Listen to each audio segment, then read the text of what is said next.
What is going on, everybody? Welcome back to Talking Sports with Jake.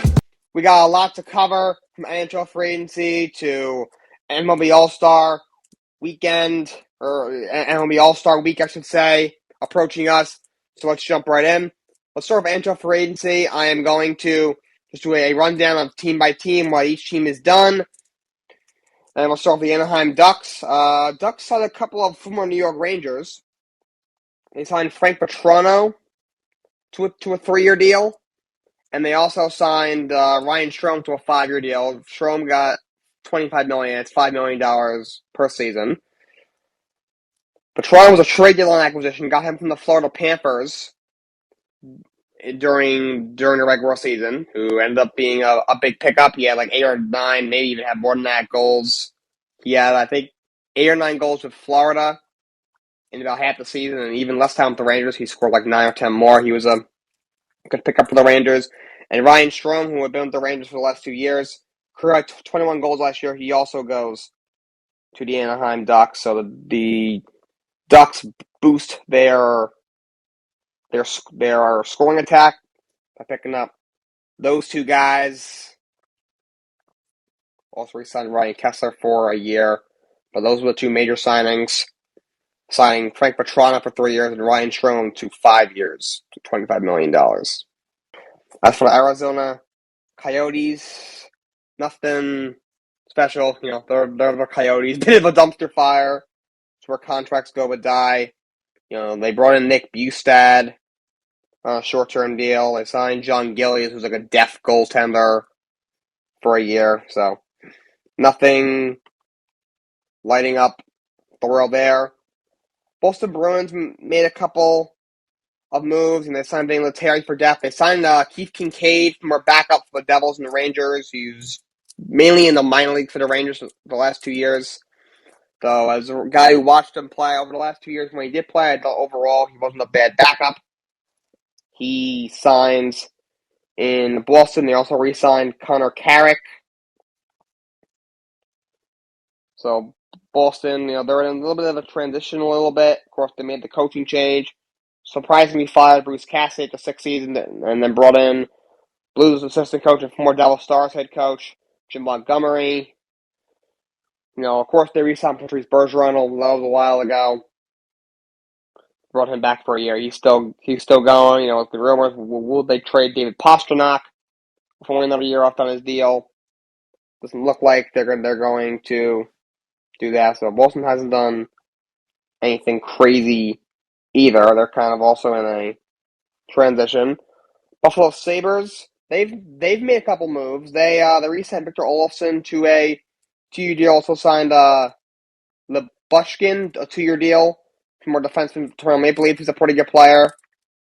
Calgary Flames, of course, the Flames took a big loss, losing Johnny Gaudreau. We'll get to him shortly. They lose him. Have not re-signed all their other young free agents. They have not re-signed Matthew Tkachuk yet, nor have they re-signed Oliver Collington or Andrew Magapane, whatever his name is. Those 2 guys are still available. I'm sure those are guys they would love to bring back. But will they be able to bring back all of them? Now that they won't have to pay Johnny Gaudreau, I would think they should at least prioritize bringing back Matthew Tkachuk, because you cannot afford to lose both Gaudreau and Matthew Tkachuk. Gaudreau is one thing. They offered him more money, but he just decided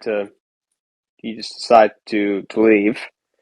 They offered him more money, but Matthew Tkachuk you definitely got to bring back. You would love to have them both back, but you can't have everything. They did sign Nikita Zadorov to a 2-year deal. They get him. Carolina Hurricanes have made some move. They signed Andre Casse to a 1-year deal. They also made a big trade. They trade for Max Pacioretty. So big move for Carolina, getting a guy who had a lot of injuries last year. But when healthy, is an excellent top 6 forward. Really good goal scorer. Can give you 25, 30 goals. Can give you 60, 70, 80 points. From our Montreal Canadiens, last couple of years was with the Vegas Golden Knights. And that was a bit of a salary move for the Golden Knights because they were, a little bit, up against the cap, over the cap. So They get him. They get another young player as well. They give up. I think they gave up a draft pick or two for him. That's a big pickup. Hurricanes were a team that had a great regular season. Were ranked second in the Eastern Conference, but surprisingly lost to the New York Rangers in the second round. A lot of people thought that they would beat the Rangers. They did not. They lose in 7 games in that series. And the problem, as someone who watched that series from Game 1 through Game 7, I'm a big Ranger fan. The problem was Carolina just needs more firepower. Defensively, they are fantastic. They are a fantastic defensive team. They're great. And it's not like they don't have any good forwards. Like, you got that one line with Svechnikov and Teravainen. Like, that line is one of the league's best lines. But beyond that, they don't have much. They also lose Tony DeAngelo, which I don't think is that big of a loss because they have a lot of very good defensemen. You got Jakub Slavin, you got Brett Pesce, you got so many good defensemen over there in Carolina. They need more firepower now. They got a big time goal scorer, Max Pacioretty. So now you put him on the second line, and you already have that first one with Andrei Svechnikov and Teuvo Teravainen, and then you got your other guys that can contribute, guys like Jesper Kotkaniemi. And you got they have good depth offensively. They still have a ton of guys that can score a while to go. Besides, Svechnikov and Teravainen in that one line. But now they get Max Pacioretty, which I think will be a big pickup for the Hurricanes. The Chicago Blackhawks. Blackhawks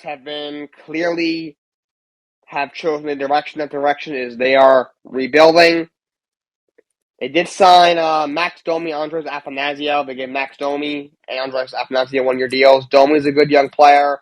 He's been inconsistent over the year, but he is a very good player. Andres Afanasio, a few years back with the Red Wings, had a 30-goal season. He's very, very fast, but he's a guy who's got some injuries. He's had some trouble staying on the ice. He's been a little inconsistent. He was with the Kings recently, so he hasn't put up quite the numbers that he did that 1 year with Detroit, but he's a solid player. Also signed Colin Blackwell.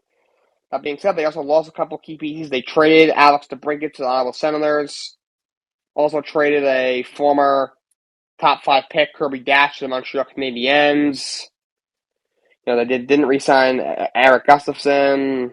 And just, now there's speculation, will they trade Patrick Kane and Jonathan Toews? Patrick Kane, who's still a great player, had almost 90 points last year, over 30 goals. He ran 30 goals and had 90 points. Will they trade him going into the last year of his contract? Toews is clearly not the same player he once was. His contract is I think, is up on a year or two as well. Toews is 34, Kane's 33. They're clearly going into a rebuild.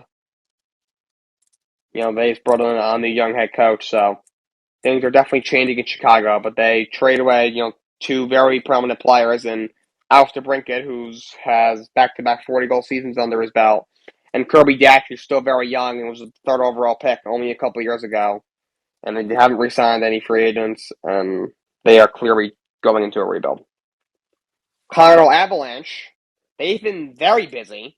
The defending Stanley Cup champs, they re-signed Arturi Lehkonen to a 5-year deal. He was a big part of their Stanley Cup team this year. He was great in the playoffs. They re-signed Josh Manson to a 4-year deal. One of their defensemen. Darren Helm comes back for a year. Did lose a couple of guys. They lost Andre Burakovsky. They went in a different direction in goal. They lost Darcy Kemper, their starting goalie. Did lose a couple of pieces, but they do re-sign a couple of guys that were very big in their cup run, and they still have a lot of their top guys. Of course, you still got Nathan McKinnon. You still got Gabriel Landeskog. You still got Mikko Rantanen, Cale Makar. You just go down the list. Your coach, Jared Bednar, is still there. So they are still a very, very good hockey team. Columbus Blue Jackets. Here is the Johnny Gaudreau news I said we were going to get to earlier. Johnny Gaudreau shocked the world, signing a 7-year contract worth $50 million less than the offer he got from the Flame with the Columbus Blue Jackets. Still got a ton of money. AAV was well over $9 million. I think it came to a little over $68 million over 7 years. But Johnny Gaudreau, arguably the top free agent on the market, signs a big contract with the Columbus Blue Jackets. They also signed Eric Gudbranson, a veteran defenseman, to a 4-year deal. So a big pickup for Columbus, who last year finished 10th in the East, so not great. I think the East was so stacked last year. If the East wasn't as tough, they may have probably had a better record and may have had a shot of getting in. But they weren't awful, but they did not make the playoffs either and weren't great either. Only had about 80 points, but they're a team that could possibly sneak in this upcoming season as they bring in what Johnny Gaudreau, who had 40 goals and 115 points, a huge year for him, and they boost their defense with Gudbranson. A couple of guys they have not re-signed. Have not re-signed Emil Bemstrom. Have not re-signed Patrick Laine yet. So we'll see what they do with those two guys. But they land Johnny Gaudreau, which was a huge pickup for them. Dallas Stars recently re-signed Radek Faska, one of the really good young players. You know, they lose Vlad the Mexico, not a huge loss. They lost. Alexander Radulov actually went back to the KHL. He's paid a little bit past his prime. A sign I like, they signed Mason Marshman to a 4-year deal. He's a guy who flew very under the radar because he was on the Florida Panthers. And, of course, Florida was the President's Trophy winner. And they have so many great goal scorers over there. Alexander Barkov, Jonathan Huberdeau. So a guy like him who had a career year this year, I believe he had 54 points or something like that. He flew on the radar. He gets a 4-year deal from Dallas. I think that's a really good sign for him. Now he goes to Dallas where he'll get a little bit more attention. He won't be, kind of buried, behind all these big names in Florida. Dallas, they got Jimmy Benn, Tower Sagan are a little bit older, not quite the same, so they need a little bit more help. You saw in that first round series against Calgary, they just did not have the firepower that the Calgary Flames had, and it cost them. But now signing a guy like Mason Marshman I think will really help them. I think that was a very good sign by them. Have not re-signed John Klingberg yet. I'm not really sure he's going to re-sign. He said earlier in the year he wants to be traded. He's a really good defenseman. We'll see if they can work out something with him. Blake Comeau's still available. Braden Holtby, who's one of their goalies, kind of their backup. He's still available. We'll see what else they do, but they sign Radek Faska long term, and they bring in Mason Marshman on a 4-year deal. The Detroit Red Wings have been very, very busy. They signed former Rookie of the Year with the Blackhawks, another guy the Blackhawks let go in free agency, Dominic Kubalik, to a 2-year deal. They signed Andrew Kopp to a 5-year deal, another guy that were just brought to the trade deadline. Got him from the Winnipeg Jets for the trade deadline. He had a really good year last year. Was a big piece for the Rangers. A decent goal scorer, can give you 15, 20 goals. Really good on faceoffs. He's a really good pickup. Signed Ben Sharry to a 4-year deal as a style defenseman. Another thing I really like, they picked up David Perron from our Vegas Golden Knights, from our St. Louis Blues player. He has a cup. He's one of the best power play guys in the league. He's a really good goal scorer. That's a big pickup for the Red Wings. They signed Mark Pizik, a 1-year deal. Limata also gets brought in. So a lot of moves being made by Detroit. Of course, they made that move with the draft to trade for a very talented young goalie who played very well as a backup in St. Louis last year. I think has a chance to be a really good starter, and he's a goalie for a long time. Vile Husso, and they immediately signed him to a 3-year contract.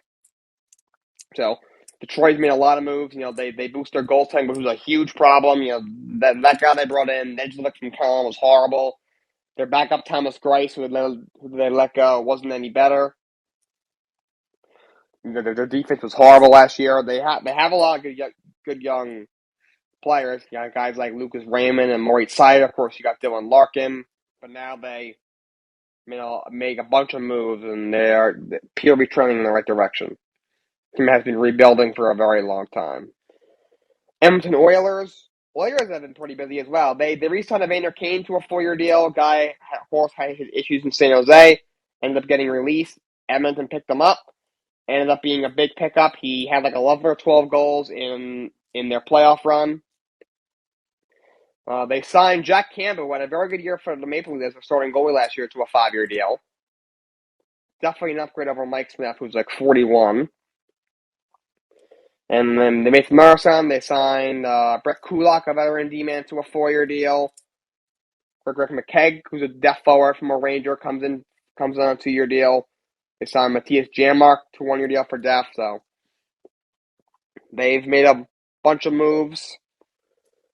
Have not re-signed Jesse Puljujarvi or Kyle Yamamoto, who are two young guys. You have Puljujarvi from our top draft questions panned out. We'll see if they give him another shot. Yamamoto's the young player who was able to produce a little bit in the last couple of years. See if they bring him back. But a lot of moves being made from Edmonton. Of course, they have Connor McDavid and Leon Draisaitl already. Florida Panthers, they've done some small things. They brought in Anthony Bitetto, Nick Cousins. They brought in Rudolph Bolsera, so not too much. Lost a couple guys. He lost Mason Marshman. We talked about him going to Dallas earlier. Claude Giroux, you got betrayed line. You didn't quite get him. Didn't get Ben Trot. You lose him. You lose Noah Char, who's a deaf guy. You lose. They have lost a few pieces. We'll see if that means some regression. Did have a great year last year. 122 points, first in the NHL, but lost in the second round to the Lightning.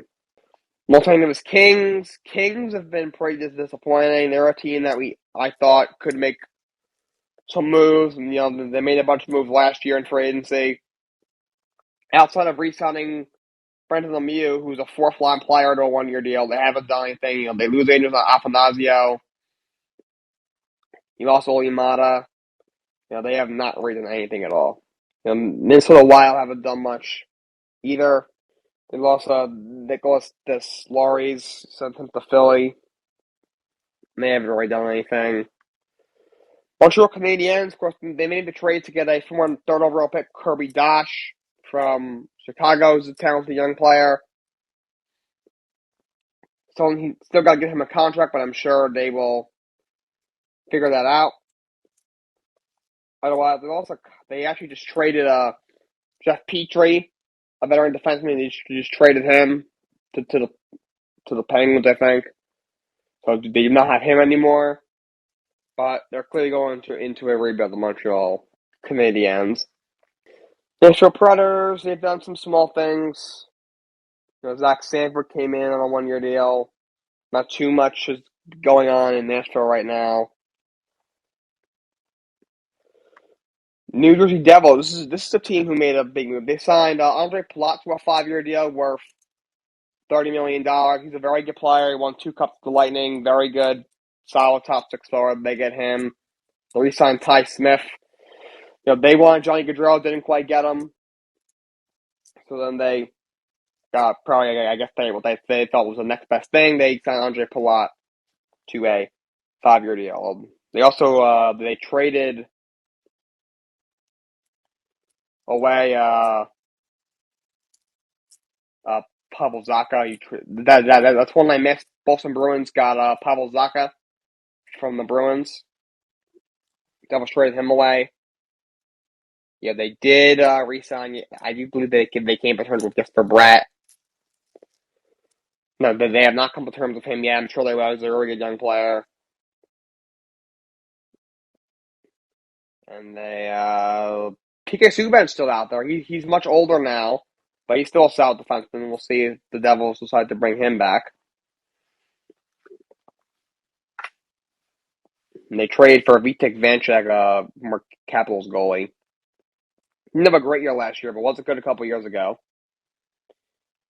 I'm sure they'll tender him a contract soon. And the New York Islanders, there have been crickets. Absolute crickets. They remember at the draft, they traded the 13th pick to get Alexander Romanov, a young defenseman. I thought that was a pretty good move. He's very, very talented. Was up and down his rookie year. That's pretty much every rookie, but he's still very young and is very talented. The Islanders definitely need to improve their goal scoring. Outside of Matt Barzal and Brock Nelson, I guess Pajot, they don't have much goal scoring over there. But they could use another defenseman besides Noah Dobson. Scott Mayfield's pretty good. Their first D line of Ryan. They got Ryan Pulak. He's very good. They got Noah Dobson as well. Mayfield's pretty good, but I doubt they did need another defenseman. They get it with Romanov, but there's another team that was in on Johnny Gaudreau and thought they had a good shot of getting him, but they were not able to get him. So they're still missing, that big goal scorer, which they really need. Noah Dobson is still a free agent. He's a restricted free agent. I'm sure he will be signed very soon. Kiefer Bellows, same difference. Same deal there. I'm also talking about Lou Lamoriello. I think this is his last chance. He's been there 4 years. He has not gotten the big name free agent that they thought he was going to get.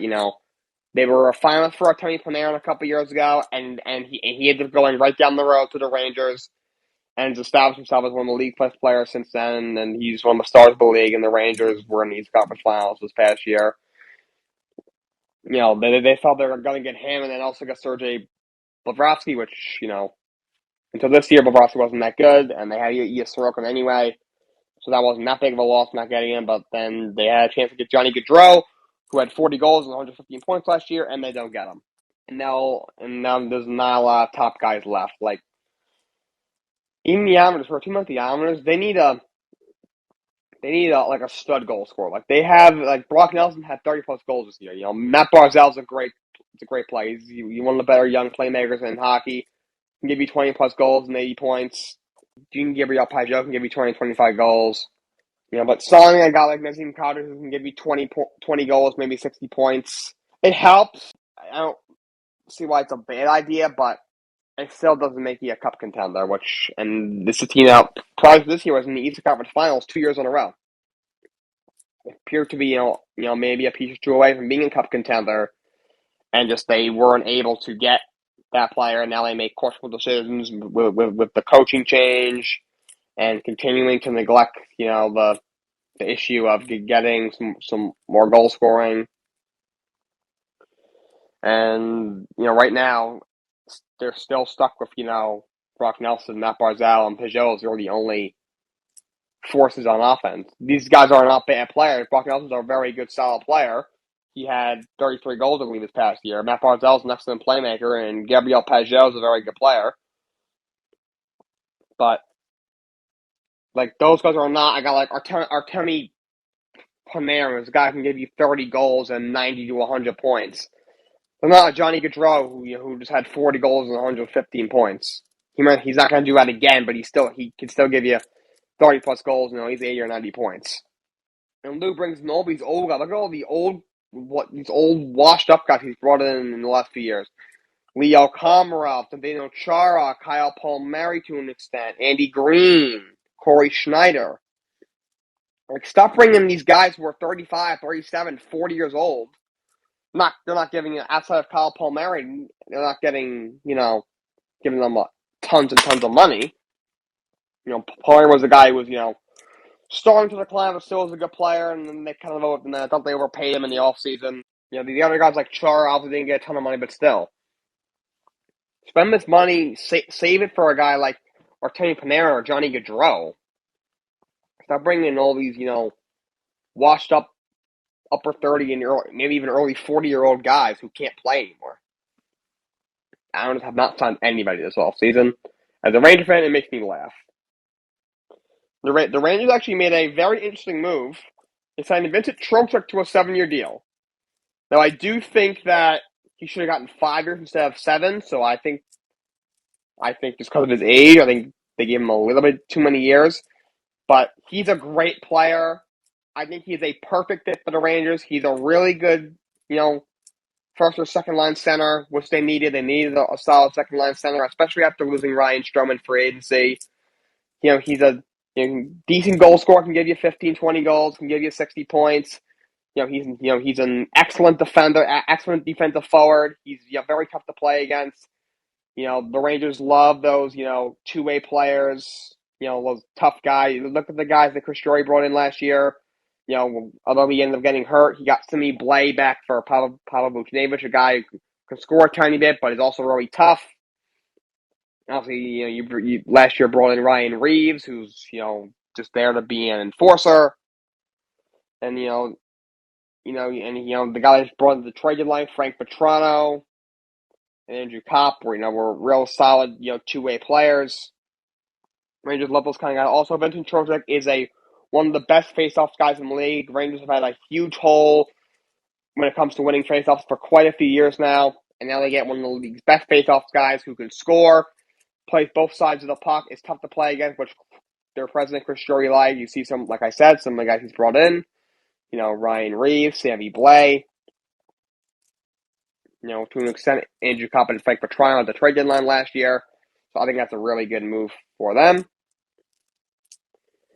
They also, after trading away Alexander Georgiev, their backup goalie, they signed Yaroslav Halak, who had an okay year with Vancouver last year. Didn't play too much, had some injuries.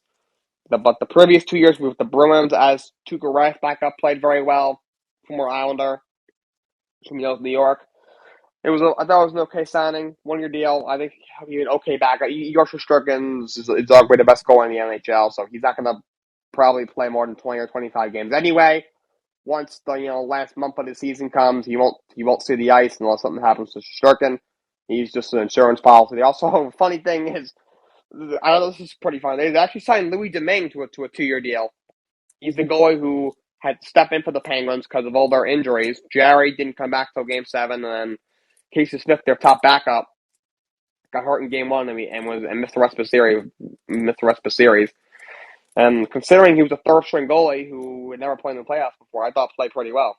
So he just signed with the Rangers. It's a 2-year deal. He'll most likely be their third string. He'll probably start the year in the minors, and if one of their goalies gets hurt, we'll probably get promoted to the backup. I thought that was kind of funny that they signed him. There's a couple of guys. They also Justin Braun, veteran D-man. Braun at the deadline had to went back to the Flyers. Like I said, they lost Andrew Copp. They lost Stroman Vetrano. Also lost Kevin Rooney. But they do bring in Vincent Trocheck. That was an awesome signing. Fantastic move, and they get depth behind Shesterkin and goalie. I think Yaroslav Halak will have a better year than Georgiev did last year as a backup. Iowa Senators, they have been busy. They signed Claude Giroux with a 3-year deal for a little over $19 million. He's not the player he once was, but still a really good second or third line center. Of course, long career with the Flyers. Also, they re-signed Josh Norris to an 8-year deal, and they made that big trade to get Alex DeBrincat. They already got Brady Tkachuk and Drake Batherson over there. So their top 6 attack looks very, very scary. So Ottawa is definitely doing a good job in free agency. Flyers have been trying to make some moves. They made the trade, get Tony DeAngelo and re-signed him for 2 years, $10 million. Who's a guy who's a head case. I can't stand him.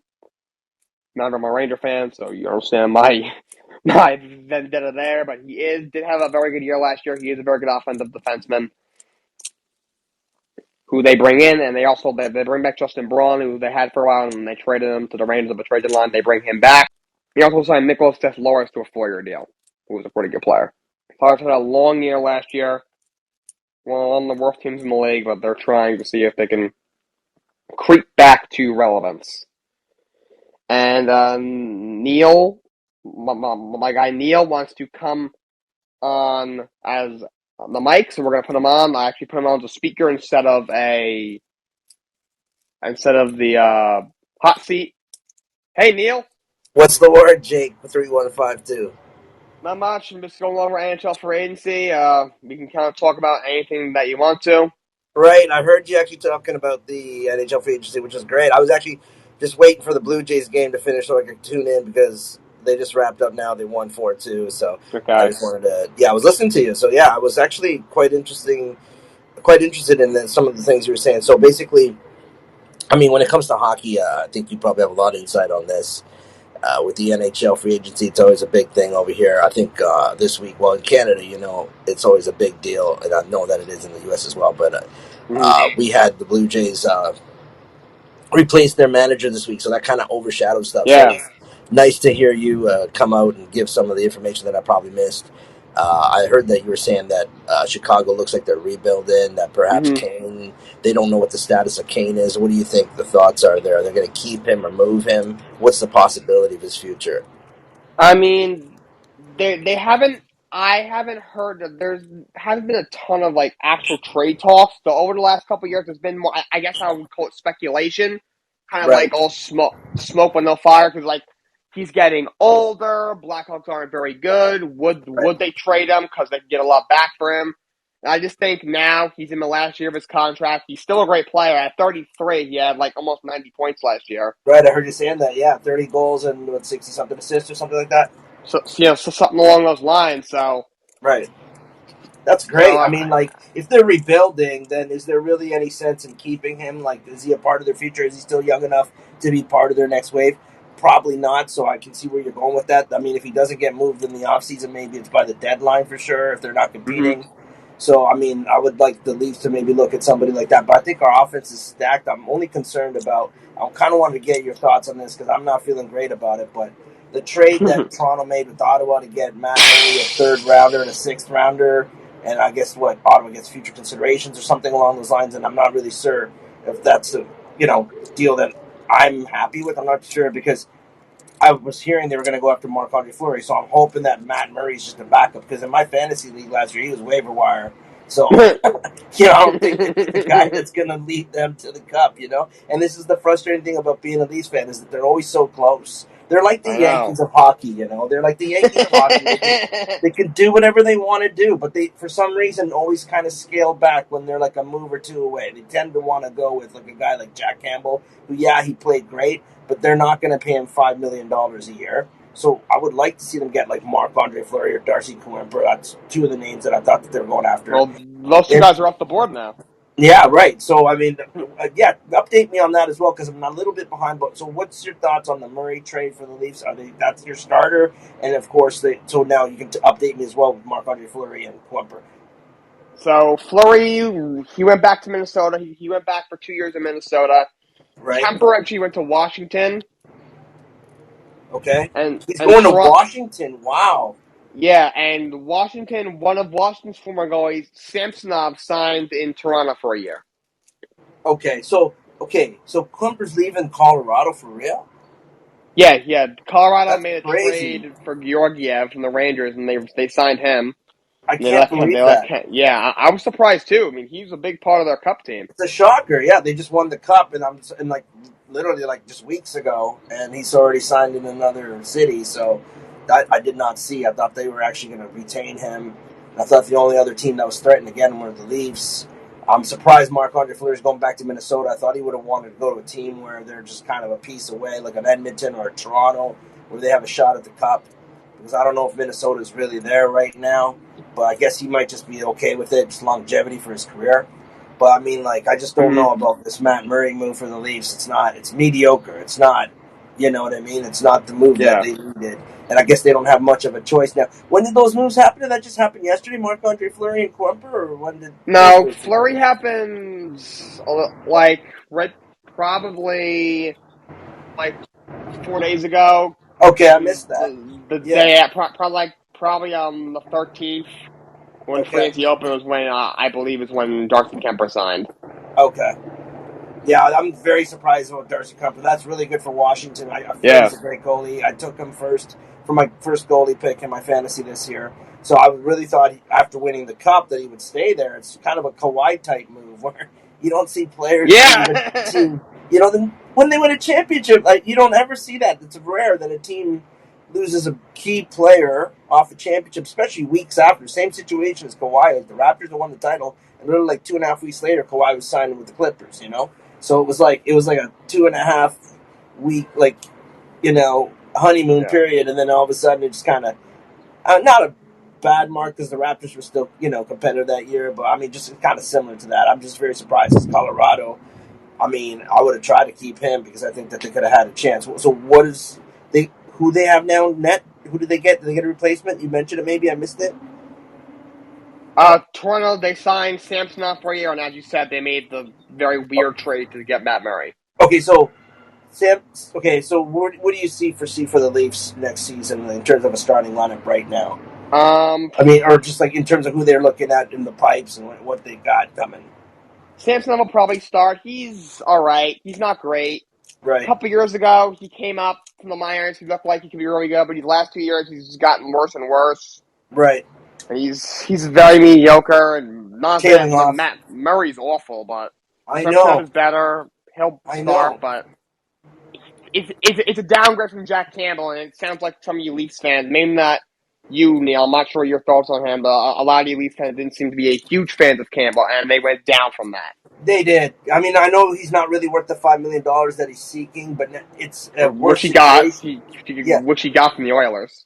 right. So that's a good pickup for the Oilers. They Yeah, needed a goalie, you they know. did. Yeah, that's going to be interesting to see how that works for them. That might be good enough. I don't know. We'll wait and see. But it just takes a hot goalie in the playoffs, so he's capable of having a good, successful regular season, which is good for them. So that's interesting as well. Yeah, no, you're basically updating me on everything in terms of NHL free agency because I have not caught all the moves, just kind of the local ones with the Ottawa and Toronto. So yeah, the Blue Jays won 4-2 today, so that leaves them 7 games above 500 going the All Star break, which I'm happy about because they had to get rid of their manager and they replaced them. So I was concerned about that. I wasn't sure, I think it was the right move to do. They had to do something because they started slipping hard. So I'm hopeful that they make the playoffs. The 3 wild cards, I'm confident they do. And then, of course, the Baltimore Orioles, they've been surging. They got back up to 500 after winning 10 in a row. They have a great bullpen. They have some nice young players. They're starting to creep up. The whole entire AL East is tough. Yeah, Tampa's there. The Red Sox are slipping now. They lost. I think Story's gone for until next week, or I don't know what's going on. I hope it's not a long-term injury for him because he was doing well for them. But the Red Sox were doing well, but they kind of got hammered last night by the Yanks. I think it was yeah. 14-1. So I don't know what's going on with them if they're going to slip, but it's going to be interesting to see. I just hope the Blue Jays can get second. I don't expect them to win the East now, but two of the things that kind of hurt our lineup is the loss of Ryu. We need him in the starting rotation. And then we also had a situation with Kevin Gausman. I'm glad he's back pitching. I felt he should have been an All-Star too. They also named today Jordan Romano to the closer role in the AL All-Star game for the AL team, of course. So I think he's taken on a replacement role. But so the Blue Jays got 6 All-Stars all in all. Oh yeah, but like, we know they get hit. You look at their lineup; it's up and down. Vladdy, Bichette, Hernandez, Springer. Their lineup is loaded. Just that the rotation has got some injuries. Like you said, you lose Ryan. I don't know what happened to Jose Barrios this year. He's been horrible. Right. So the rotation's hurting, and their bullpen, which we thought would be better, really has been inconsistent. Absolutely, yeah. They went and got Sergio Romero, and then they actually just sent him down to AAA for assignment now. So they're trying to Oof. bolster their bullpen, and we'll see what happens. They're definitely making moves at the deadline. In terms of my They're gonna fantasy have league, to. I don't know if you care too much about this, but in my fantasy league, I was up 15-2, and now I'm down to 12-4. I'm trying to really ace Oh this one boy. so I can get up in the fourth spot, solidify myself a playoff spot. So I'm also watching a lot of baseball on the fantasy front as well. But who's your It, team? Are it, the Mets your team? yep, the Mets are my team. I like their chances. I mean, I'm excited about DeGrom coming back. I know you got Yes, me Scherzer too. back. I can't wait. Oh, it's going to I be lights cannot out. wait. I mean, I'm thinking if a playoff series comes along, even the first 3 guys, DeGrom, Scherzer, and Bassett, probably, like, their Mm, whole rotation's lethal. And I mean, I just think that they got a great shot. I like Pete Alonso, what he's doing. We're going to see if he three-peats in the home run contest this weekend, yep. or this week, coming week, I should say. And I mean, like, he's been on fire. He's been killing in the RBI department. Last time I checked, he was leading the majors. I don't know if he still is. And I know that Lindor's been doing well. Of course, Starling Marte is a good pickup. So they have some nice offensive pieces. And I think their pitching can really go a long way for them.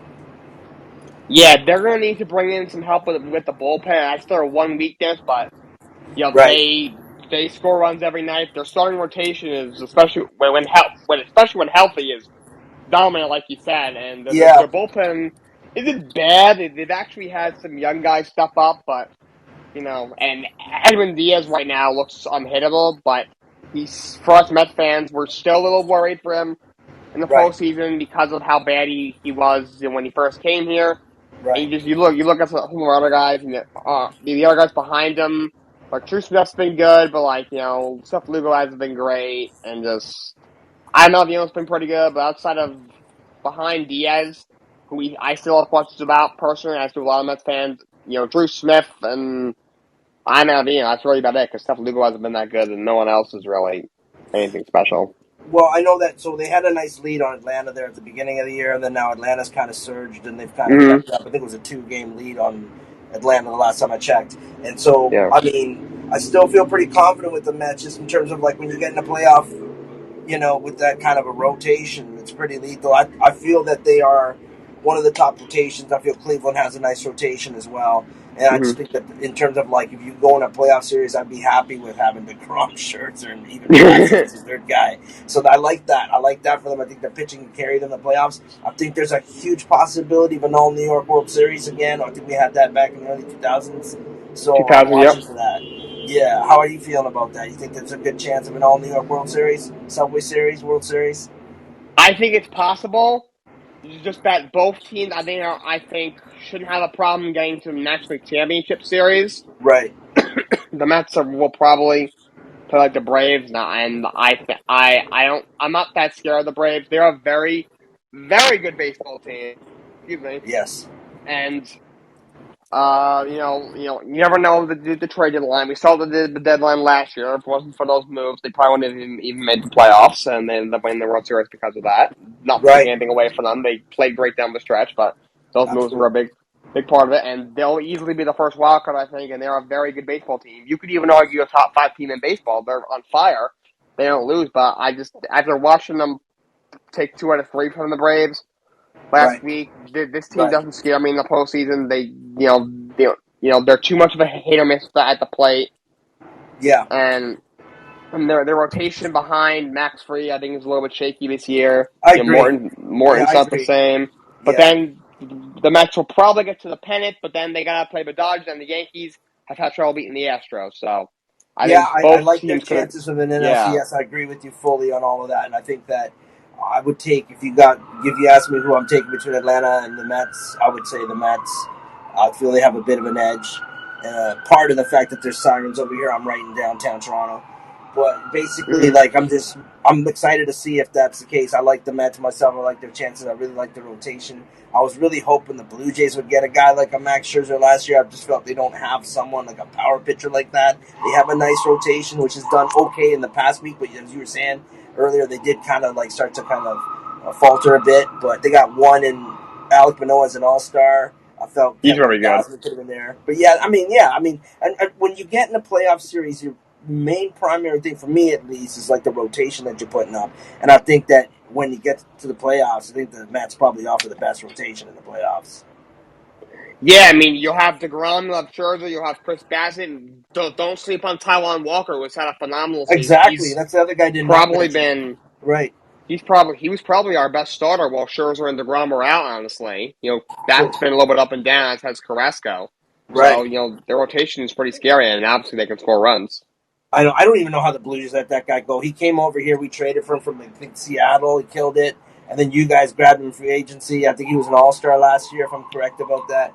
But Yeah, he's been great for you guys, and I mean that's what I mean. The amount of depth that the Mets have is just a phenomenal amount. So pitching is definitely their forte. They got some nice time of hitting. I love Pete Alonso. I do think that he will actually three-peat in well, the home run derby. What do you probably. thoughts? I think he's got a good shot. There's a lot of big hitters. You got Acuna. You got Yeah, There's a lot. I think My mind's slipping on who's in it, but there's a that lot of big Seattle rookie. guys. I think it's Julio Rodriguez. I think Julio he's Rodriguez, he's in it. Yep, yeah. He's been killing it. Actually, he's definitely, he's I think, had a a great year. landslide. Yeah, I think he's going to win the rookie by a landslide. I think last time I checked, he had 16 home runs. Uh, Probably somewhere in the neighborhood of 16, 15, something like that for stolen bases as well. Uh, Maybe I'm wrong about that. It might be higher, but he's a good home run hitter, good stolen base guy, speedy on the bases. He looks like a complete package. I think he's a big part of what Seattle's doing, the success that they've had. I think last time I heard they won 13 in a row. Yeah, they're on fire right now. Now all of a sudden they're Absolutely. looking like a playoff team. Finally, Yeah, they made great pickups. They went out and got Winker. I think they got Castellanos. They ended up getting Robbie Ray. They stole him from us, Cy Young winner. yeah, And they just got it's all working out for them now because I think it's ever since that Blue Jays series they had last week. I think they swept us, as a matter of fact. They've been hot ever since then, and so now they're coming up. They're a threat in the wild card. I feel the Angels should have enough talent to be able to make some kind of a run. I know that they kind of had got to 7 games above 500, and I think they played the Blue Jays and the Yankees and a couple of teams. They went on I think was it 14 that they lost in a row or something like that. Can't remember, but anyway, I know it was a real slot doing all. But I expect them when you got yeah. Mike Trout and Shohei Ohtani in your lineup, and they went and proved their pitching. They went and got Noah Syndergaard. There's a dude named Mike Lorenzen as a reliever who's pitching well for them as a starter. A couple other guys. They got Iglesias as their closer. I think he's got like 15 saves or so, somewhere in that neighborhood. So they got kind of all the bases covered. Aside from the bats, they got Taylor Ward, Jared Walsh, Brandon Marsh. Those guys are playing well. Brendan Defoe is a second baseman for them right now. He's a multi-positional player. He was in that C.J. Cron trade, and he's been playing well. I picked him up in fantasy. He got 2 hits yesterday. He's been on a bit of a hit streak. So they have pieces. The LA Angels have pieces that they should be able to make a wild card run. But we'll see if it gets interesting in the second half. What do you think in terms of like teams that are kind of probably maybe emerged that kind of had a slow start that we should watch for? Any ideas that any teams in your mind? Hmm.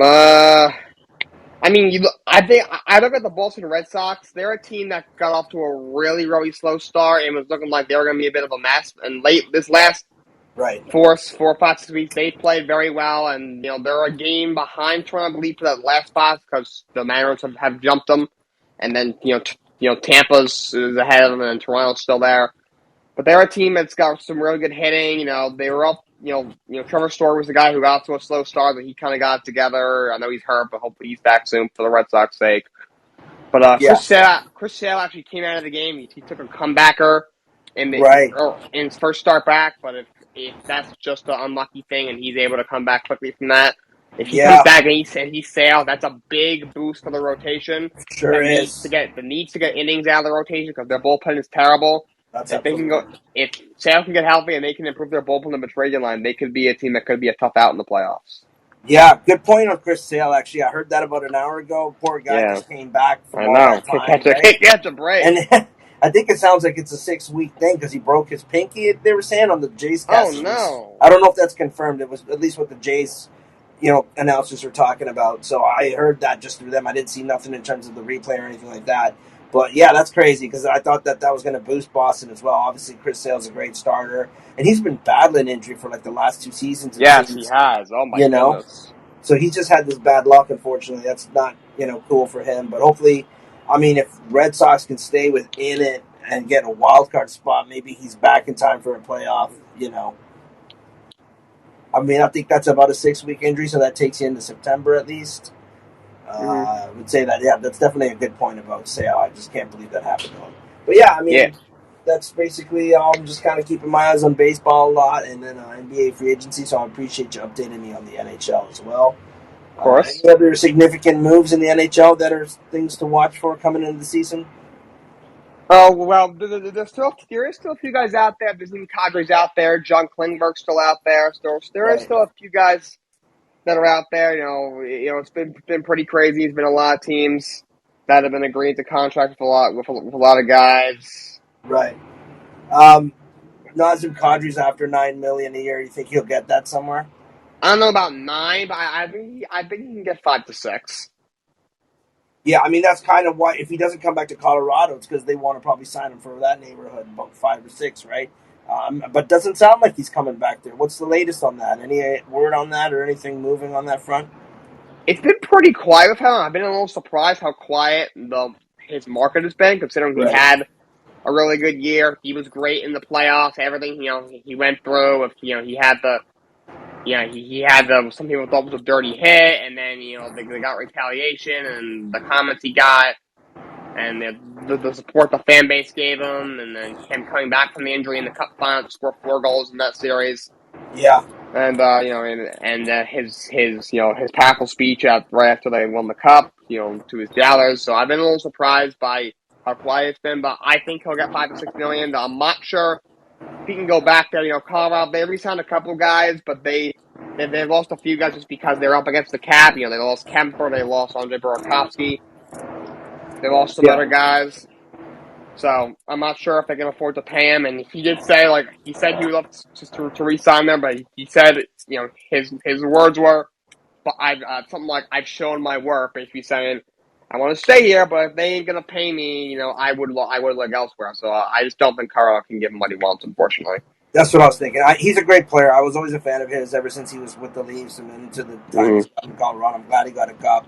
He was also a part of I think the best junior team ever, which was the London Knights. They only lost like 4 games one season, and he's from the London, Ontario area. So Mm-hmm. he's around these parts, kind of a big name. So It'll be interesting to see where he lands. I was just going to say, so do you see in terms of the Toronto Maple Leafs right now, where we're at in the offseason? I mean, because the last few moves that I heard, and I'll get your thoughts on this too, but I'll ask you to talk about the Leafs quickly. But I was going to say, obviously, I think the big news to me was Johnny Gaudreau leaving Calgary. We all kind of expected that. He said he wanted That was closer to home. nuts. Yeah, he said he wanted to go closer to home, but then he ends up in Columbus. So there's a lot of controversy there. Left a bad taste in the mouths of the fans from Calgary who supported him for like 10, 12 years. And then Kane coming back to Edmonton is a significant move. I think he did well for them when they Mm-hmm. got him last year.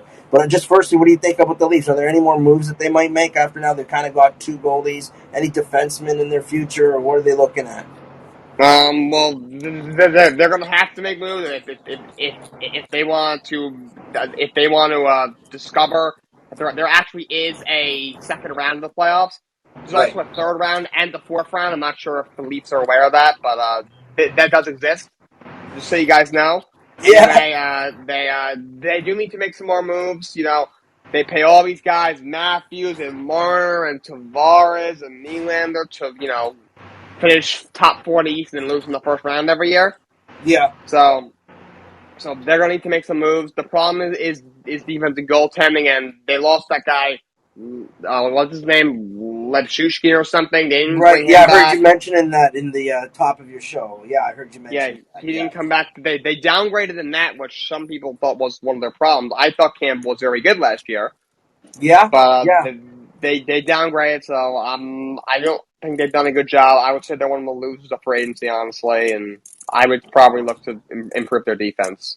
Yeah. So, and then you said Jack Campbell did get that $5 million per with Yeah, Edmonton. That's pretty yeah, good. Good for both sides in that deal. That's going to yeah, be interesting to see how that helps Edmonton.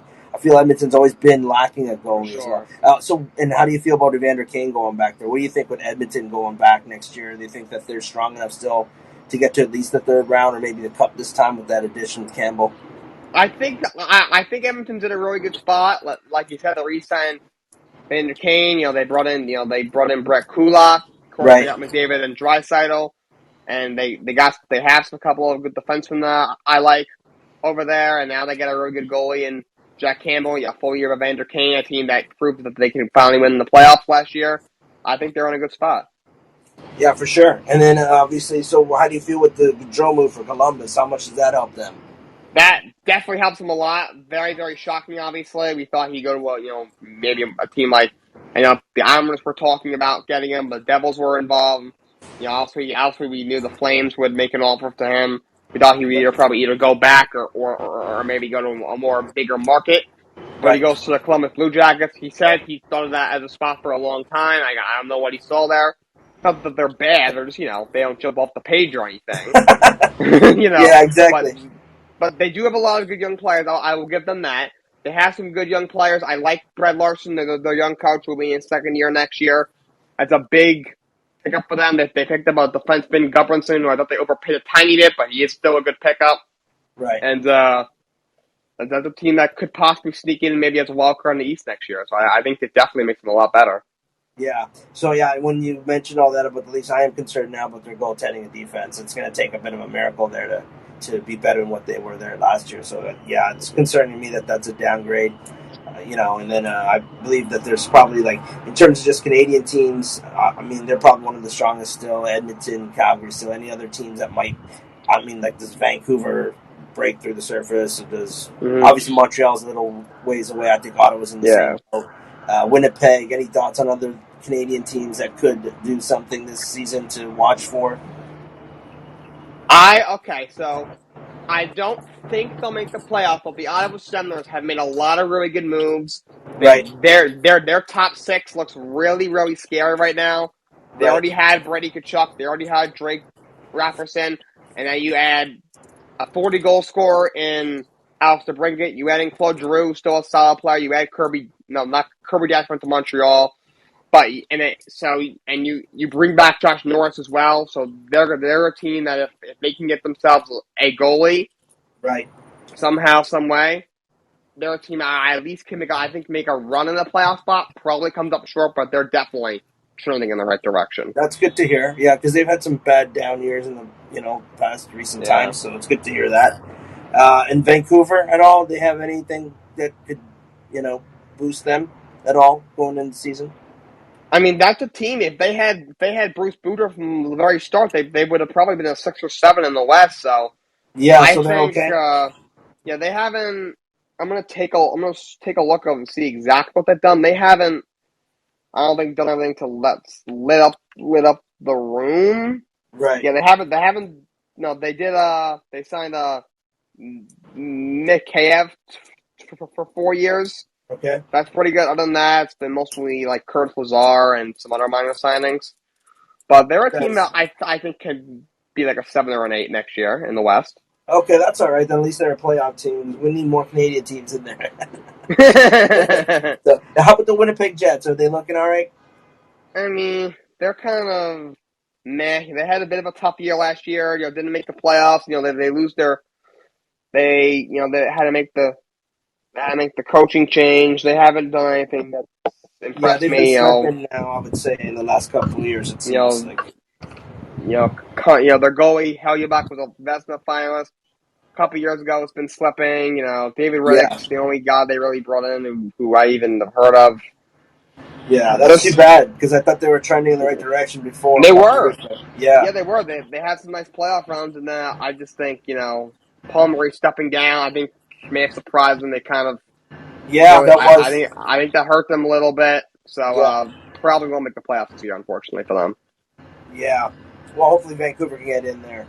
That's great, man. So yeah, okay, I will definitely let you go on that front. I appreciate you having me on the Of mic. I know you course, got a few thank things you to for do. coming on. Yeah, great chat, and thanks for the updates on the NHL movement because I did not know about some of those ladder moves that we talked about, hmm and you got me up to date, man. So that's great. I guess hockey is your forte. Is that correct?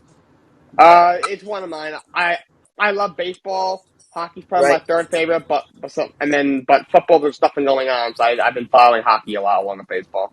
Okay, so what are your top three sports? Probably baseball, football, and hockey, but I do love basketball as well.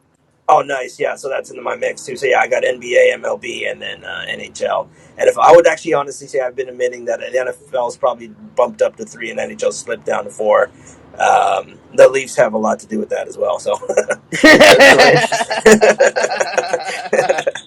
All right, great talking to you, Jake. Great casting, and we'll talk more soon. And yeah, keep up the good work, man. thank you, Neil. I appreciate it. Thank you, Neil, for tuning in. That's Neil. Comes on my show all the time. We always have good conversations. It was no different there. Keeping it going with the NHL free agency. Penguins did come to terms with Evgeny Malkin. They were having some trouble. Supposedly Malkin was getting a little ticked off, so he tested the market. But they did agree to a 4-year deal worth around $24 million. He's older, but had an injury-plagued year last year, coming off of surgery. But he did have a very good year still. So he goes back, and they made a trade to get, like I said, to get Jeff Petrie to boost their defense. So Penguins are making some moves. They're a team that's definitely getting older, and they made the playoff as a 7 seed and lost in the first round. So we'll see where the rest of the team goes. Sharks haven't done too much. They're still looking for a new coach. They fired uh, Bruce.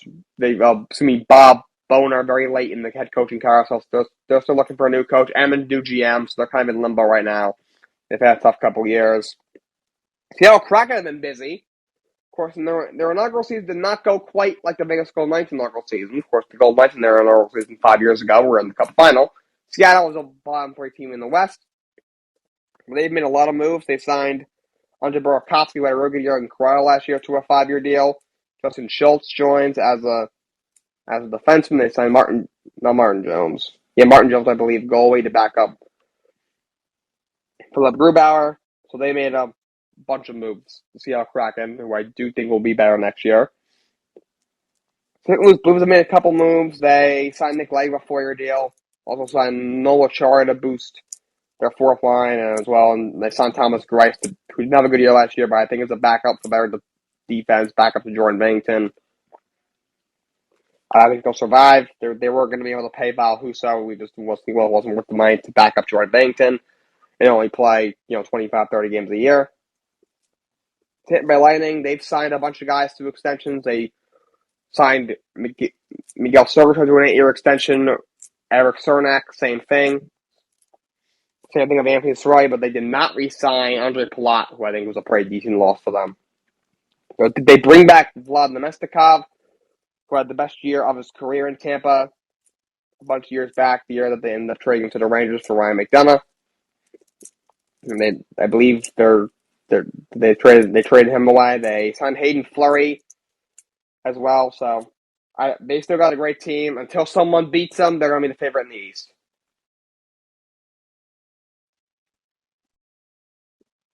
They still got Steven Stamkos. They still got Nikita Kucherov. They still got Braden Point, who him healthy. Anthony Cirelli's another good player. They got a lot of other good players. They still got who's probably the best goalie in the world. Right there if you go Shesterkin on Andre Vasilevsky. They've still got probably, though he's a crybaby, the best coach in the road in John Cooper. So they're still in a very good spot. Talk about Toronto with Neil. I have been a huge fan of what they've done. They downgraded in goal. Signing Leo Samsonov, who didn't have a great year last year for a year, and trading for Matt Murray and then letting go of Campbell. And they signed Nicole Kubel, just won a cup. He's an okay player for a year. Adam Goldbeck comes in. They signed Jordy Ben and Victor Medi. Those are two okay defensemen that they signed. I still think they need to do some more. And I like Kaya Yonkers, what they bring in. So they hasn't been all bad. They signed a couple of guys. I still think they should do some more.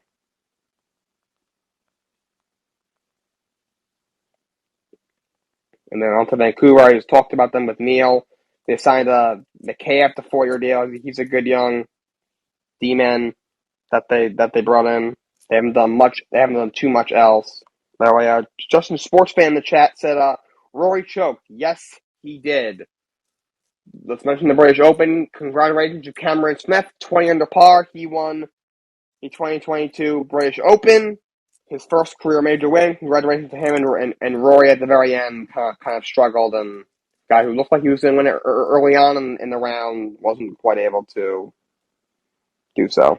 And Justin just asked me, were you shocked that he choked? Yes and no. I've never been a huge fan of Rory. And a little bit I'm going to talk about what he said about the Live Tour. That being said, he is a very good player, and he was probably the biggest name to top the leaderboard, so I was sort of not surprised. I thought he would win, but I guess it was maybe just me not liking him that much that I was kind of happy he choked, to be honest. Baseball Knights haven't really to do much in NHL for agency. They just haven't had the money. That's why they shipped Matt Petray to Carolina. Re-signed Brett Howden, but Howden's not much of anything. The Washington Capitals have done some good things. They upgraded their goaltending. They let Samsonov go. They trade away Vanchek. They signed Darcy Kemper to a 5-year deal, who was the goalie on the Cup-winning Avalanche. And they signed Eric Gustafsson to a 1-year deal. And they also signed Dylan Strome for a year. He's a pretty good player.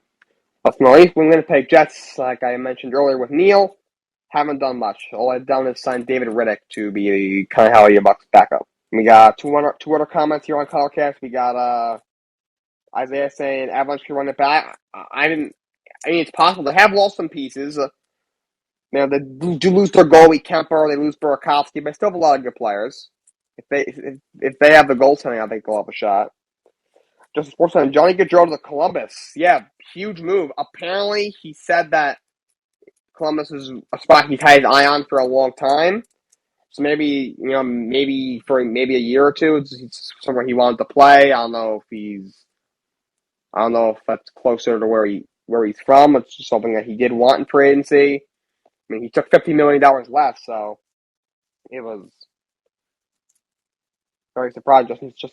Justin just says, Columbus, I don't think it's that good of a place. Yeah, I mean, I've never been there, but I don't think it's anything special. And they have some good young player, but I think they'll be in the playoffs, but nothing more there. Yeah. Well, Justin, you're right. Yeah, as a hockey town, I don't think they're anything special. And Isaiah just said, Charles Kemper and Francois are really the same. Plus, Kemper was asking for a lot, and we had got to resign, so we had to go.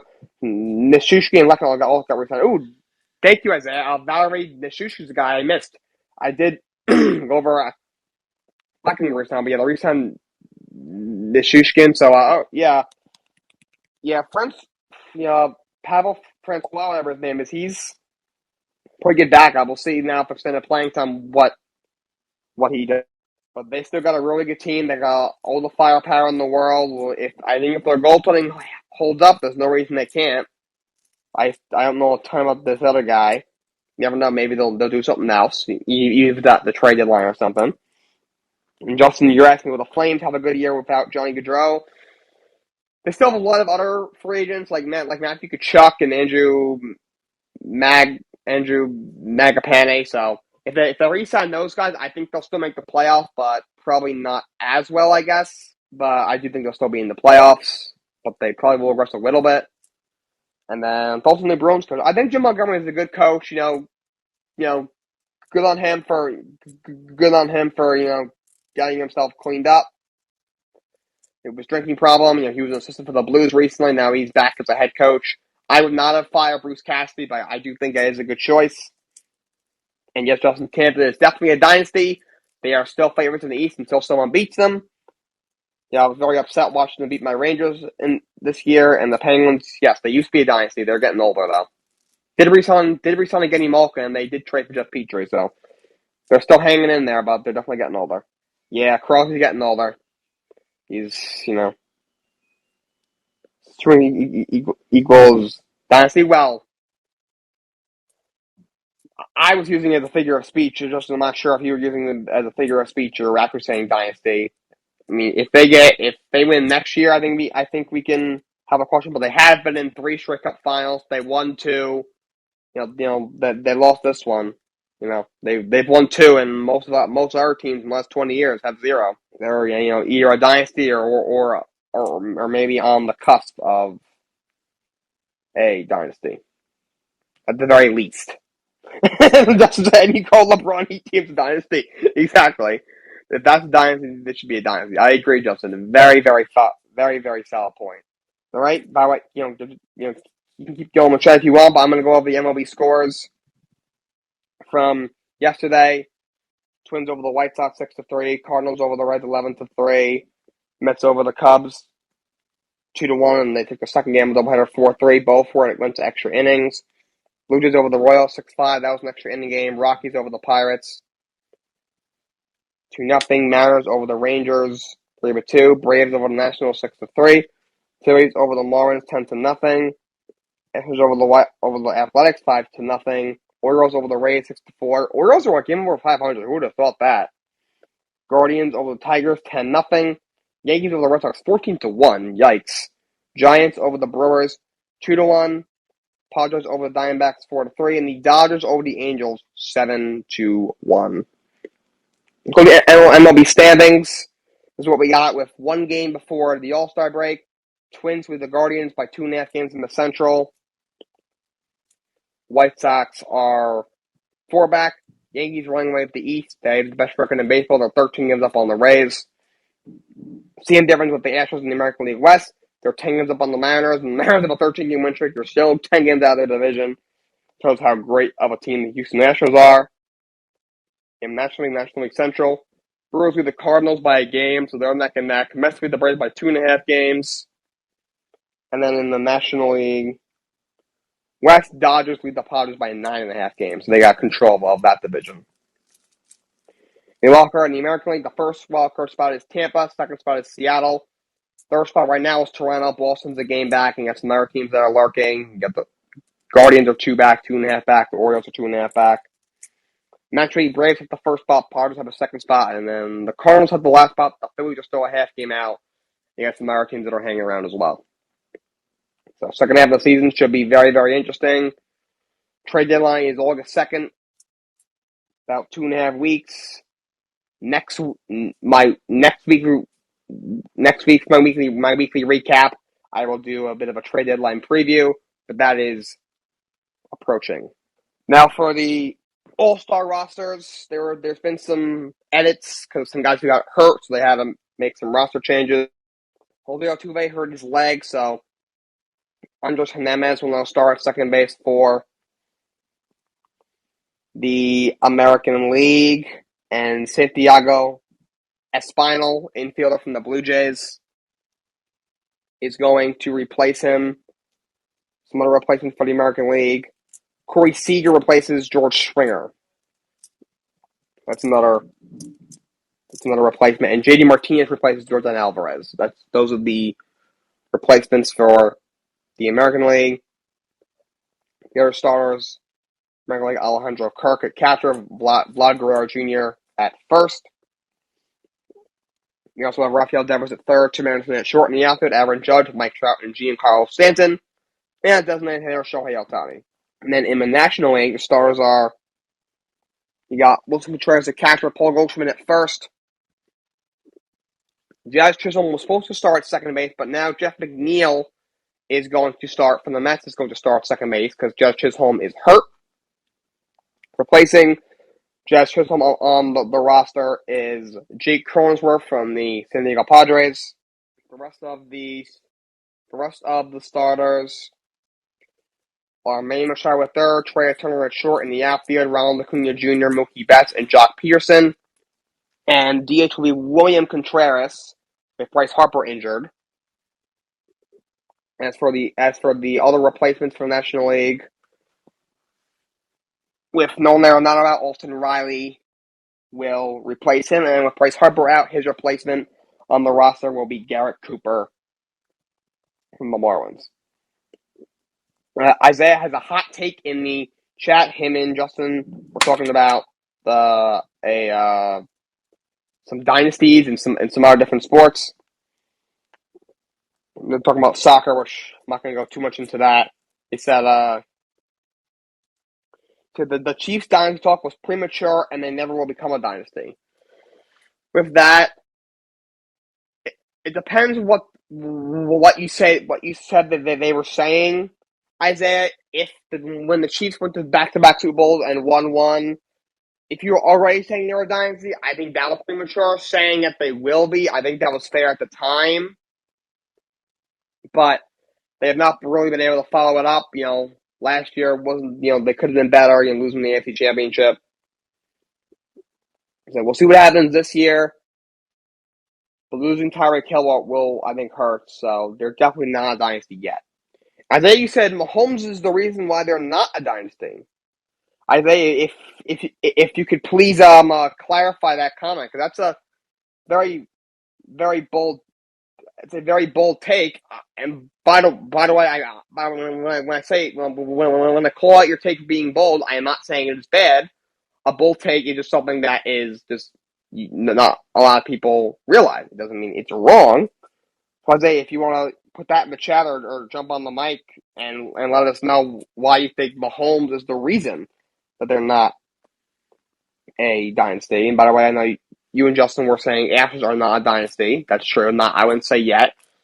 The one World Series they had, first of all, has a big asterisk on it because they cheated, and they have gotten to 2 other World Series, but they lost both of those. So that's what I got for MLB. By the way, tomorrow at 8 o'clock is the Home Run Derby. Tuesday will be the All-Star Game. And also tomorrow night at 10 o'clock is the Derek Jeter 30 for 30 documentary. So that should be very exciting, especially for you Yankee fans. As I just said, Mahomes' play style has not changed at all, even when he got figured out by their team. I think that's fair.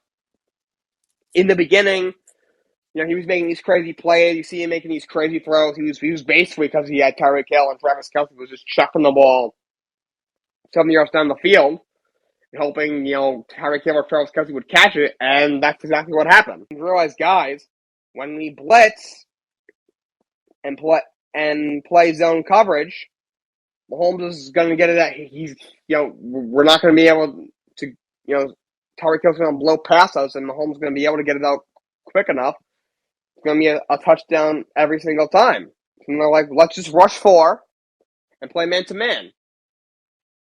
If you play man-to-man, well, a better shot of stopping Kelce and Hill, and if you're able to limit those 2 guys, then, they'll be much easier to stop them, and they're not going to be able to put up as much points, and their defense really isn't all that great. And then, as I just said, it has cost his team some good wins and good yards. And even in the chip year, Mahomes was messing up in the playoffs, and the Chiefs were literally comeback merchants. They have a lot of come from behind wins. The Texans defense sucked, Titans defense soft. So softens up. I did like the Titans' defense that year. That being said, they did. That being said, softening up. I think that's fair. They did play well against the Ravens, but also the Ravens' style of offense, it can be argued, doesn't really work in the playoffs because how much they run. And yeah, but Texans' defense was not that great. Oh yeah, and thank you for the reminder. Thank you for the reminder, Justin. The MLB draft is tonight. All right. Moving on to some golf. I mentioned the British Open. I want to talk about Rory McIlroy. I know we were talking about him earlier about him, having a bit of a tough finish, not able to come out with the win. You'd argue that he choked, like Justin is saying in the chat, which is pretty fair. He was the leader for a lot of his tournament. And then Isaiah just said, 49ers defense wasn't used to having to play full four quarters against teams. The game was usually wrapped up in the third quarter for them. Don't show up in the fourth quarter. Honestly, Isaiah, that's a fair point. You know what, Isaiah? That reminds me. I remember I watched that Super Bowl at my friend's house. We were like 6 or 7 of my friends. We were all watching it together at my friend's house. I remember before the game, we're all making our game picks. We're all talking our smack. We all had our boxes, and then like I remember I picked Mahomes for Super Bowl MVP, and then I remember heading into the fourth quarter, I realized, wait a minute, Mahomes really hasn't had that great of a game, and then in the fourth quarter, he kind of went off. Yeah, the first 3 quarters he really didn't play that great. Just that game there was really no standout, guy in that Super Bowl. So I guess Mahomes' numbers looked good, so I guess I gave him the MVP.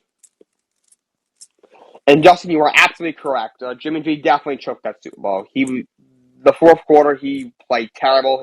His clock management, Kyle Shanahan's clock management was terrible.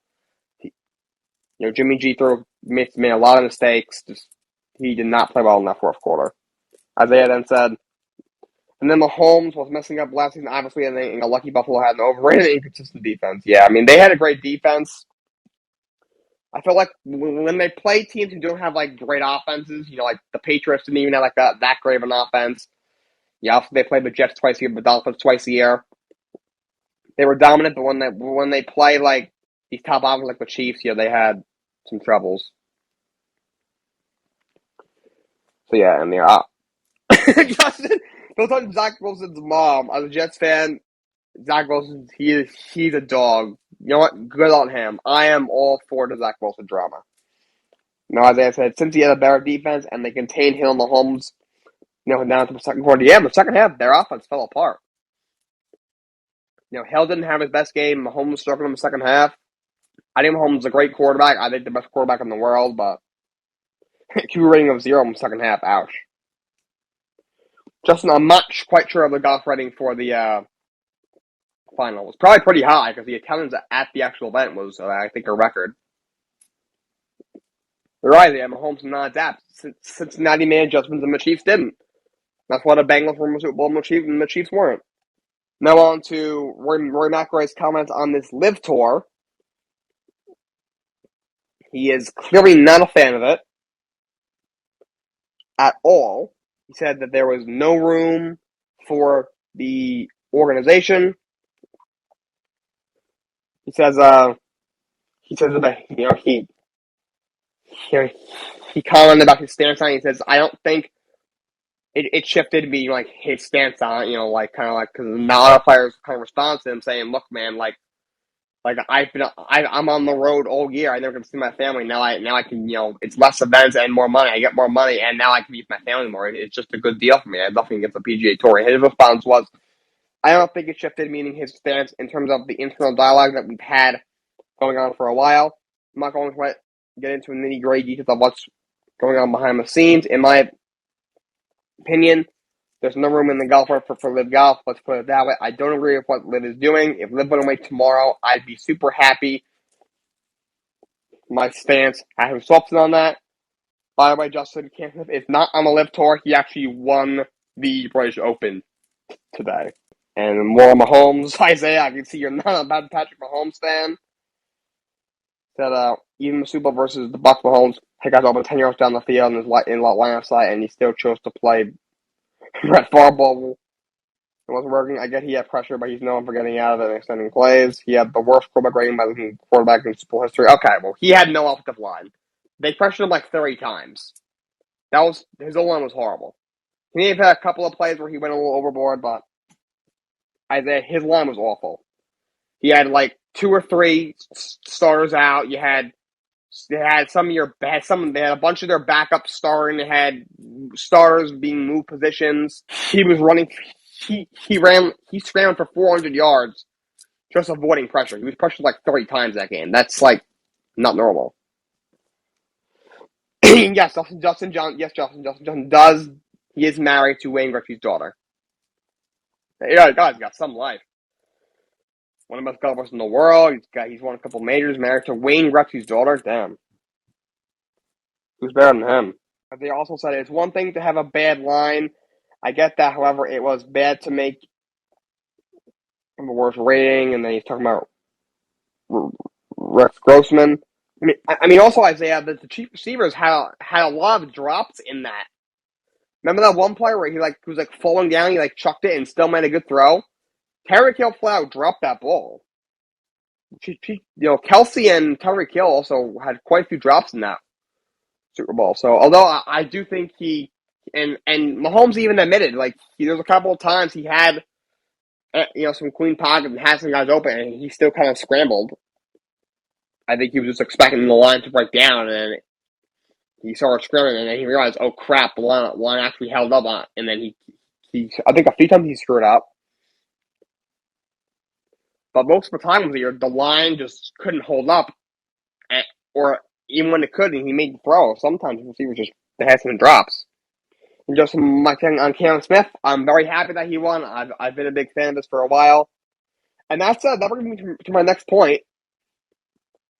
What the DOJ is investigating the PGA Tour. They're saying that they violate antitrust laws by suspending the players who went to the LIV Tour and not letting them play in certain events, and they might not be eligible to play in the Ryder Cup. So the DOJ is getting involved. The PGA has gone through this before. In 1994, they got sued for something similar, and they were able to win that case. But this one's definitely more serious. So we'll see where that goes. Just the DOJ ain't playing around. No, they are not. They are. They're in the early stages of this, but they are investigating the PGA Tour. Isaiah, how's LIV Tour fall under antitrust? Because antitrust still confusing me. Okay, Isaiah. Well, it's really the PGA Tour that is the one being investigated, not the LIV Tour, because the PGA Tour is suspending the players who are leaving, and they're not letting them play in certain events, and they're probably not, and they're not going to let them play in the Ryder Cup. So now the DOJ is saying that the PGA Tour can't do that. So it's not really the LIV Tour. It's the PG. They're saying that PGA Tour shouldn't be allowed to suspend players just because they're playing on a different tour. You got guys on the senior tour. That's a different tour. They still play in some events. So why can't guys who play on the LIV Tour play on the PGA Tour? It's obviously it's different. The senior tour is for guys who are 50 and older and just can't play as much anymore and aren't as good anymore. So they play a little less. The competition is not as good, obviously. And they'll play in the majors just for kicks and giggles. You never know. Maybe they'll get lucky. LIV Tour obviously is different because they got all these top PGA guys and they're offering more money. The whole thing is they're offering more money and the schedule's lighter. So now these PGA Tour guys are like, whoa, I can get more money and I can not be as busy. I can see my family more. So that's why it's such a good deal. And Justin says PGA Tour president is the worst. Oh my God, Jay Monahan, he is so petty. He's got such a big mouth. Like, dude, stop crying. Relax. Chill, dude. Come on. He's worse than Manfred. He just might be. And my take on Manfred is that the guy's a complete moron, and I think he's awful. He does need to relax. Dude, you have to understand where the golfers are coming from. I do understand the other side because of the issues that the country of Saudi Arabia has, but like on the golf front, I don't know why he's so pissed off. Like he needs to take like an aspirin or something because he needs to chill. I'm gonna go into I'm gonna go into some wrestling. I'll keep an eye on two guys from the chat here on Colorcast. Thank you, Justin, and thank you, Isaiah, for engaging in conversation. I appreciate it. Gonna I'm gonna go into wrestling, and if he starting with Monday Night Raw, Brock Lesnar. He goes out and threatens Roman Reigns. Him and Paul Heyman had their very, very interesting promo where Paul Heyman said that Roman was going to rip out Brock Lesnar's heart if he had to. And then, Theory came out with Money in the Bank, started talking smack, and then, he organized the Alpha Academy to go beat him up, and it failed, and Brock Lesnar absolutely destroyed them, and that plan backfired for Theory. We had Finn Balor defeated Rey Mysterio. He tried to have Dominic come to the Judgment Day. We'll see where that goes. Royal Rumble Championship, Carmella did win by count out because Becky Lynch just struck at Bianca Belair, but Bianca's still the champ. Justin, Logan Paul is scheduled to fight at SummerSlam. He was supposed to team with The Miz in a tag team match, but now they're going to be setting up a feud, looks like, for them to fight against each other at SummerSlam. Had AJ Styles and Ezekiel defeat The Miz and Ciampa in a tag team match from disqualification. Then we had Alexa Bliss and Asuka defeated Nikki Ash and Doudrop in a women's tag team match. In a six-man tag team, the Usos and Omos defeated the Street Profits and R-Truth. And then the special guest referee was revealed for the Usos and the Street Profits tag team championship match at SummerSlam. After the last pay-per-view, we had the referee mistake. It will be JEFF, JARRETT. Jeff Jarrett, the Hall of Famer, will be the special guest referee. And then we had Riddle and Bobby Lashley defeat Seth Rollins and Theory in a tag team match. And then, okay, Justin just said, Dalton LeBron James calling Celtics fan racist. Okay, LeBron James needs to shut up, okay? The Boston sports fans are very arrogant. They're just like New York sports fans, and they definitely take to things they probably shouldn't. LeBron's always making comments about all these other world things. I'm not going to get into to what else he said about some other issues. I don't like to talk about those things much, but LeBron needs to shut up, okay? Like, dude, shut up. Like, I mean, yes, he's the one who's playing in the games, and I'm not, and we're not. But if that is true, I think it's horrible, and the NBA should do something. But until they have proof, I don't want to hear. I don't want to hear LeBron run his mouth.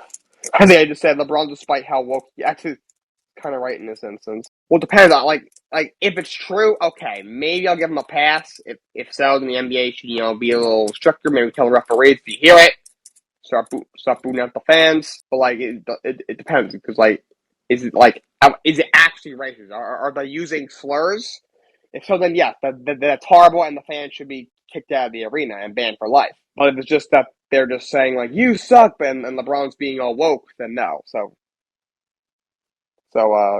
And Isaiah, you are right. Boston fans, they have a history.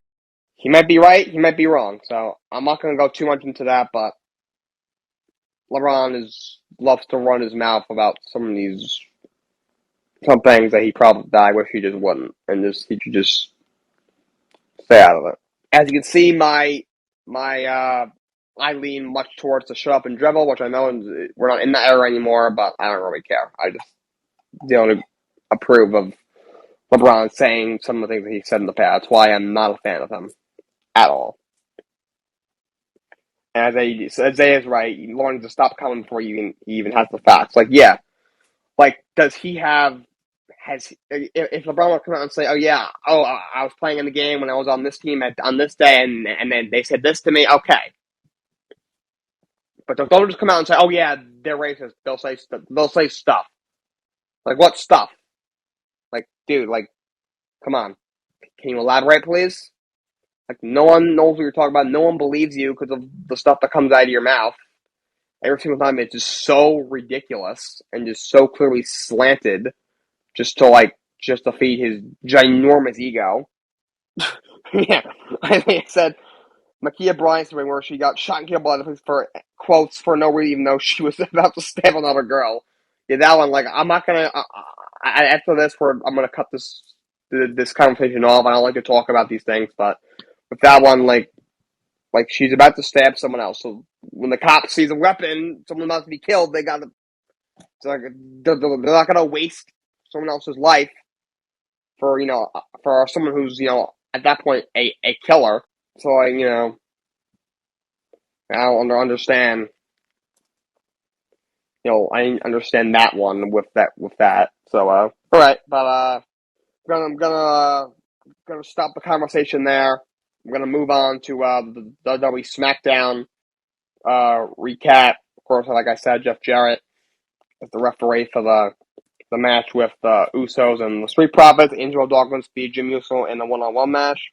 That's why Pat McAfee and Happy Corbin had a promo. Of course, they're gonna fight at SummerSlam. Liv Morgan defeated Natalia in a non-title match. Yeah, Paul Heyman tried to convince her not to cash in the Money in the Bank. Theory just said, no deal. And then he tried to encourage Madcap Moss to put Theory out of commission. And then he would get championship matches. And Madcap Moss says, yeah, you seem very worried about Roman Reigns losing to Theory if he cashes in. And then that was that. And then he ended up beating Theory by disqualification. Because Theory hit him with a chair. Drew McIntyre defeated Ridge Holland. Sheamus does not want to get in the ring with Drew McIntyre for the number one contenders match. Obviously, he tried with Butch the week before. That's over with Ridge Holland, so hopefully this upcoming week we'll finally see Sheamus versus McIntyre. Lacey Evans was supposed to fight Aaliyah, but then Lacey Evans started berating the crowd, saying you guys should boo me because I was in the military, and then that whole thing. And then we had Kofi Kingston, and we're like mocking the Viking Raiders, and the Viking Raiders came back. We're about to go in the ring, but then Jinder Mahal and Shanky ambushed them. It's a small thing like Gumper chopped Ludwig Kaiser again because he says he's pissed that he lost to Shinsuke Nakamura the week before. And then we had the Maximum Male Models are going to have another beach theme thing next week on SmackDown, but that's all I have for the wrestling front, and that's all I have for you guys today. Thank you everyone for tuning in. Thank you Isaiah and Justin for the dialogue in the chat. Until next time, so long, and have a great day.